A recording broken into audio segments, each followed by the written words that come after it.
প্রতিনিধিদের তথ্যচিত্রে প্রবাসের সংবাদ জানাচ্ছেন ইমতিয়াজ আহমেদ। সৌদি আরবের বিশাল ও ক্রমবর্ধমান পোশাক বাজারে বাংলাদেশের ভূমিকা, চ্যালেঞ্জ ও অপার সম্ভাবনা নিয়ে জেদ্দায় অনুষ্ঠিত হয়েছে বাংলাদেশের পোশাক রপ্তানিতে নতুন দিগন্ত সৌদি আরবে বাজার সম্প্রসারণের কৌশল শীর্ষক সেমিনার।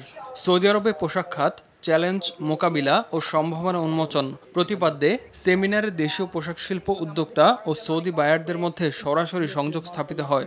বাংলাদেশ রপ্তানি উন্নয়ন ব্যুরো প্রতিনিধি, জেদ্দায় নিযুক্ত বিভিন্ন দেশের কূটনীতিক, সৌদি আরবের আমদানিকারক ও বায়ার এবং বাংলাদেশ থেকে আগত 12টি অংশগ্রহণকারী প্রতিষ্ঠানের প্রতিনিধিগণ সেমিনারে অংশ নেন।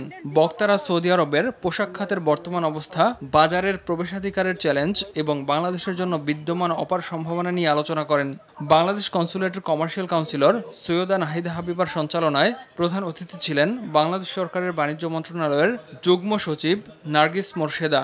বিশেষ অতিথি ছিলেন সৌদি মিডিয়া ব্যক্তিত্ব ও উদ্যোক্তা রাজান ওহাবি এবং জামিল আল হারিথি। উপস্থিত ছিলেন সৌদি বাংলা গার্মেন্টস অ্যাসোসিয়েশনের সভাপতি মোহাম্মদ রেজাউল করিম এবং সৌদি বাংলাদেশ ইনভেস্টর্স ফোরামের সভাপতি আব্দুর রহমান।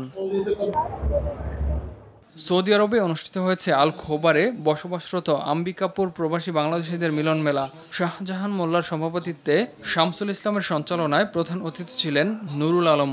বিশেষ অতিথি ছিলেন কাউসার তালুকদার, আফজাল পাল, রফিকুল ইসলাম সহ অনেকে। ইমতিয়াজ আহমেদ, RTV।